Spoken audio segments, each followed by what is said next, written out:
Hey guys, ML here. If you're looking to start a podcast, start with Buzzsprout. If you let them know we sent you through the link below, you get, when you sign up for a paid plan, you get a $20 Amazon gift card. How cool, right? You get free money for signing up to get your podcast started. So Buzzsprout gets you the show listed every major podcast platform that you need. That's Amazon, that's Google, that's Alexa, every place. You'll get a great looking podcast website, audio plays that you can drop into your own website, detailed analytics to see how people are listening, tools to promote your episode, and so much more. Join over 100,000 podcasters already using Buzzsprout to get their message out to the world. Just wanted to let you know and share the love.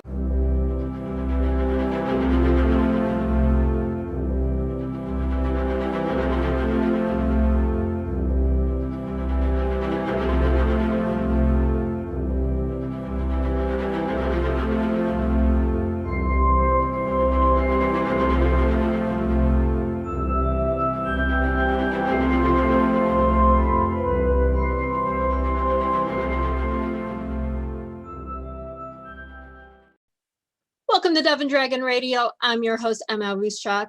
We're brought to you today by Guardian Sunglasses. So cool.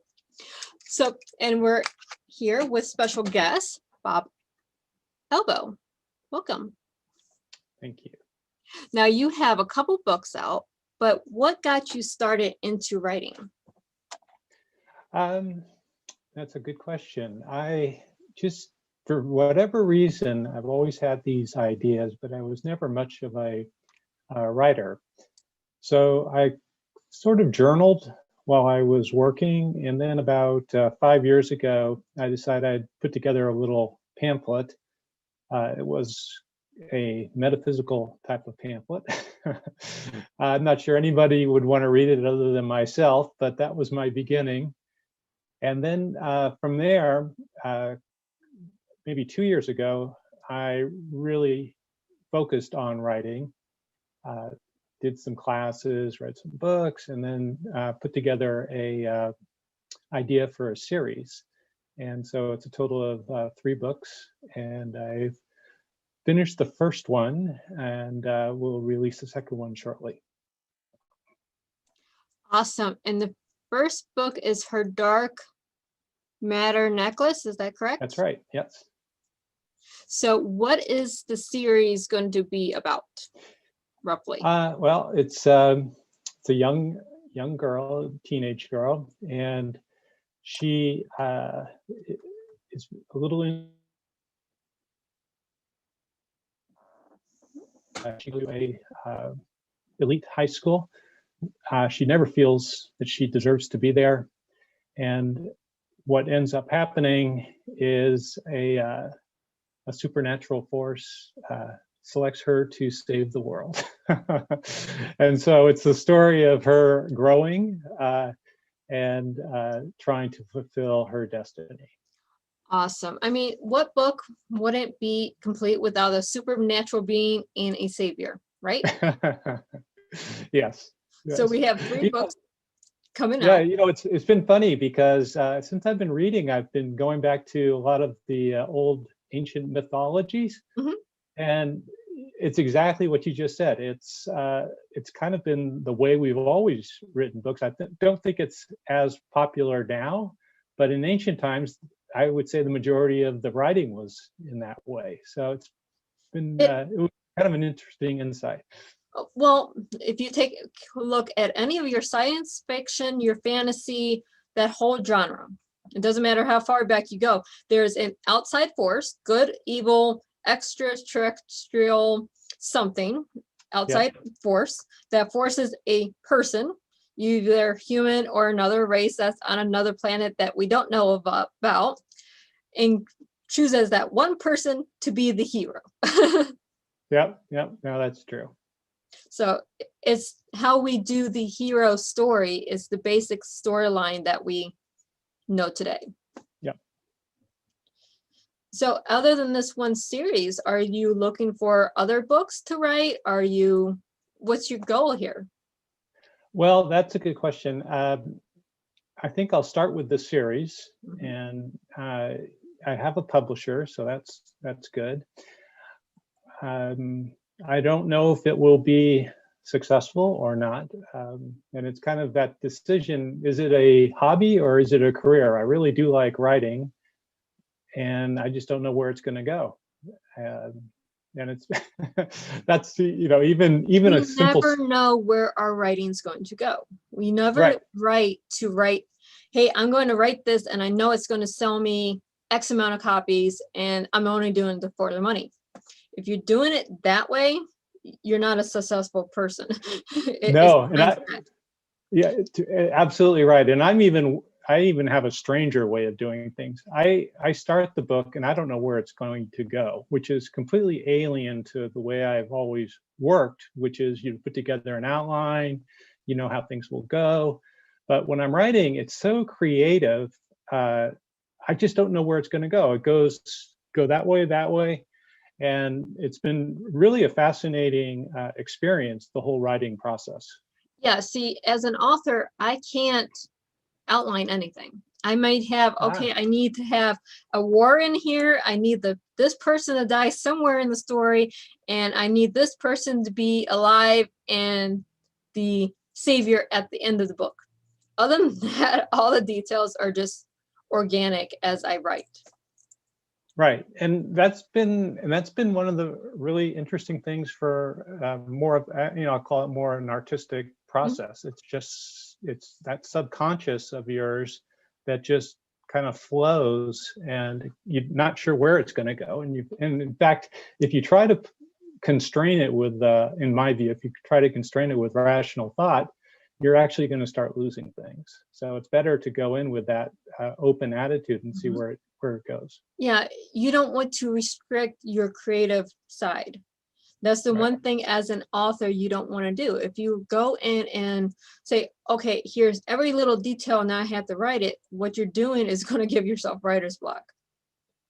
Yeah, well, I haven't. I guess it's a good thing I haven't hit that yet. Oh, we all get there. Trust me. I'm sure I will. Yes. Book 1 or book 17, you will get there eventually. Yeah. So, but you didn't start off writing. If I'm reading this right, you actually have a little bit of dyslexia. I did, yes. So it was interesting as a kid. I mean, it's not terrible, so I don't want to overstate it, but I really had a difficult time reading. And even I still remember reading pages in school and not remembering anything when at the bottom of the page. So I think because of that, I really moved away from any sort of anything that had to do with writing or reading. So like history, English, all those social sciences, I just did not do or tried to avoid. And where I ended up going was all in the science and math, because that was just more simple ideas or concepts. And that I could do very quite easily. And maybe what I should have probably done in hindsight is to work harder at the areas that I was weak in. But over time, somehow I just was able to overcome that problem. And I think it is interesting, because I think this is true for everyone. What I've found is that I'm actually a very good proofreader now, because where before I might invert letters in words, now I don't. I really have to focus so much on that I don't make those silly mistakes. Well, and so I can catch those things. Yeah, wonderful. It's because of that training. Yeah. Well, isn't that true? Your weaknesses become your strengths, and your strengths are often become your weaknesses in time. They are. I mean, if you look at anything, if we nurture our weakness, they then become our strength, because we have to work so hard to overcome whatever the weakness is that we don't allow ourselves to go back to that point. Yeah, I agree. I mean, you can do that with health, you can do that with dyslexia, you can do that, any weakness that you have, you can overcome. You just have to work for it. Yeah. And then you're probably envious of the people that don't have to work hard. You know, you think back on in school, you say, boy, that person was so good at that or this. You say, I wish I could have done that. But in the long term, in school, yeah. you get so envious. Oh, this person doesn't have to study and they're straight A's. This person doesn't have to work hard and they're captain of the sports team. Well, we don't always see what they're struggling with, though. Yeah, we always see their strengths. We never see their weakness because they hide it. By the time you get to an adult, then they can't hide it no more between, you know, high school sports and whatever else. They have to learn to live with the weakness, and that's when we mature. Right. And in fact, to that point, a lot of times the people where things came really easy, like they did really well in school, once the competition ramps up, they have difficulty competing, whether it be in sports in college or let's say even academically in college. So actually overcoming the hardships is really a good thing that people, if you can get that exposure, which fortunately I had a lot of that when I was young. Oh, I know. In the long term, it's a good thing. Yes, long term, going to your weakness, going to your struggles, whatever it is. You can have a horrible home life. If you're overcoming it, you're actually a better adult later on. Yeah. So we have her dark matter necklace is already out. When are we expecting the sequel to come out? Well, actually, so the first book, her dark matter necklace, is going to be re-released with the new publisher. So that's going to be coming out at the end of the month. In the new form.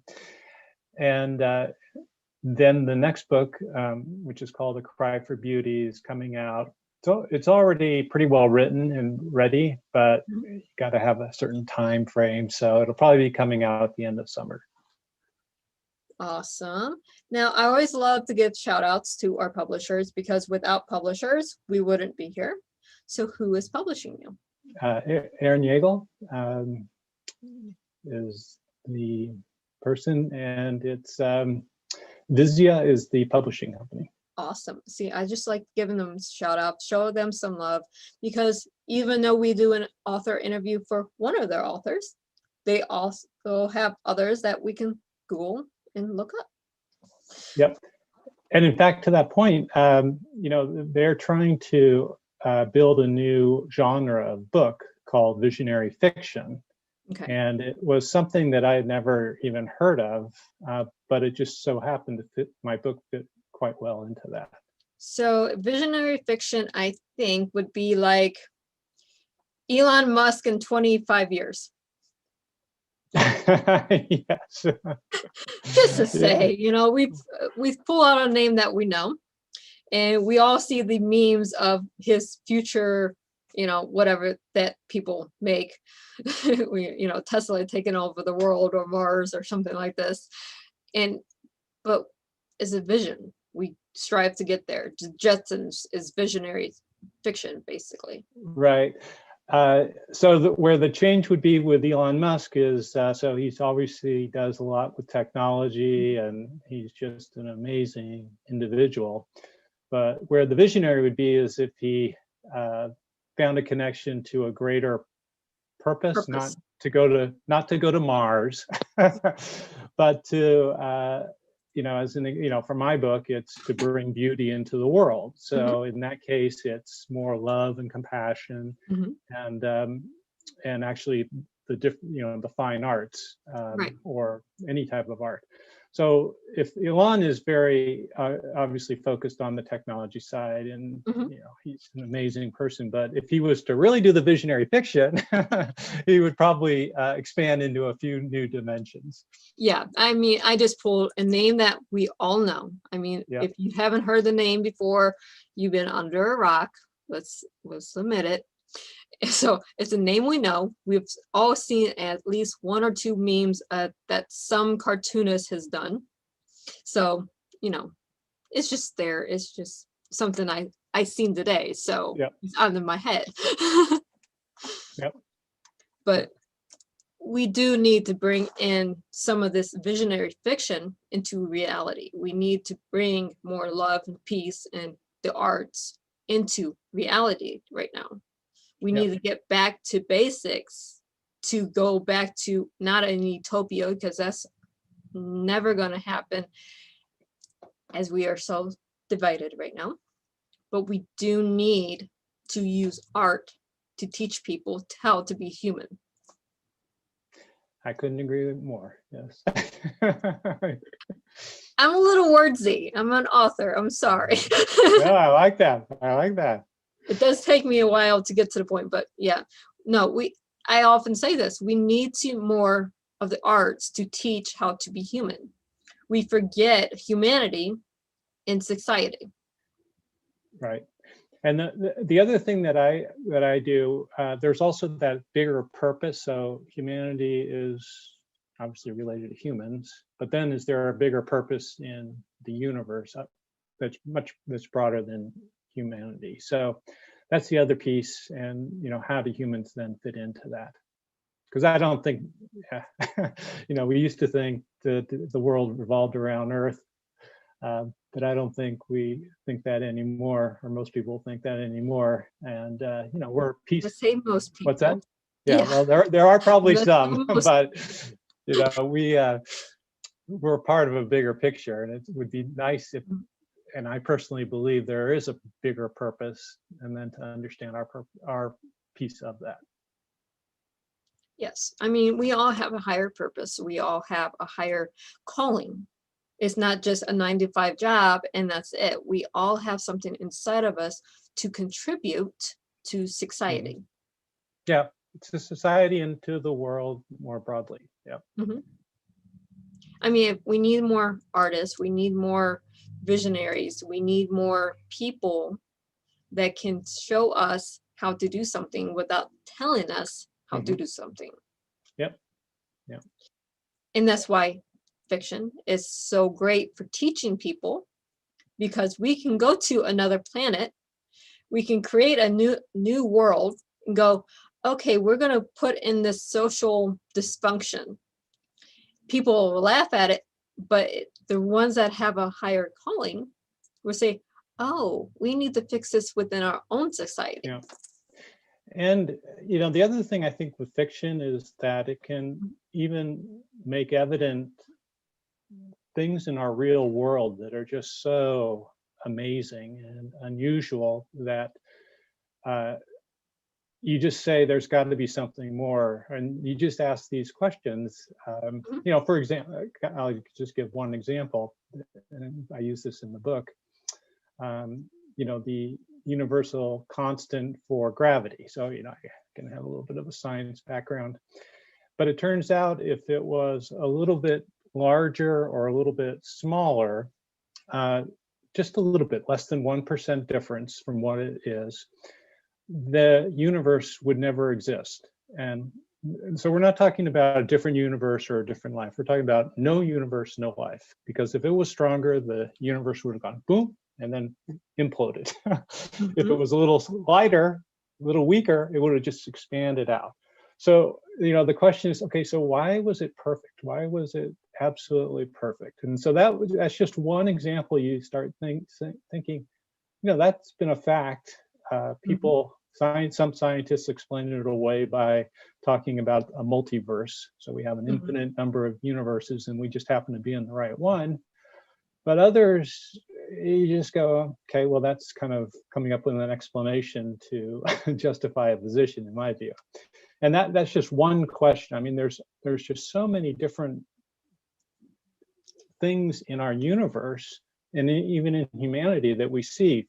Another example is like Homo sapiens. Humans have been around for 200,000 years, and yet for 180,000 years we did nothing. We were just animals effectively living in herds, and there wasn't any change in our brain or anything. We were still Homo sapiens, and yet 20,000 years ago something happened, and since then we've made all the advancements so that where we get people where we on are the moon. Today. What's that? Where we are today with all the advancements. Yeah. But what was the event that changed everything. Are Exactly. we there yet? It was only 20,000 years ago. Physically, we're the same as 200,000 years ago. So 90% of our history, we do nothing. We're just herd animals. And in the last 10%, we have this monumental change. So what happened? What? Nobody can explain what the difference is, because they say, oh, we're genetically the same, but there's something else that's going on. So those are some of the facts in our world that I don't think most people necessarily appreciate, but it's fun then to take those facts and to bring them into a fictionary world. Right. That's when we go back 20,000 years and introduce aliens for the first time. Or, you could. Yeah, you could. I don't. Yeah, we could do that. I mean, yes. It's not something we will do, but we could. Or introduce another realm and there's magic. Or, we don't know in science, in real science, what happened 20,000 years ago to advance to where we are today. Right. And then the nice thing is then we can explain why it happened. You can speculate on why it happened. It may not be true, but the underlying fact is true. So it's just, so even if people don't believe the speculation, they still might question and be amazed by the underlying fact. And so there's a lot of, I think I have like 5 or 10 of these different things throughout the book that I explain. Whether or not you believe it or not, that's fine, but it is a fact, and it is interesting. Yeah, I mean, you can go back.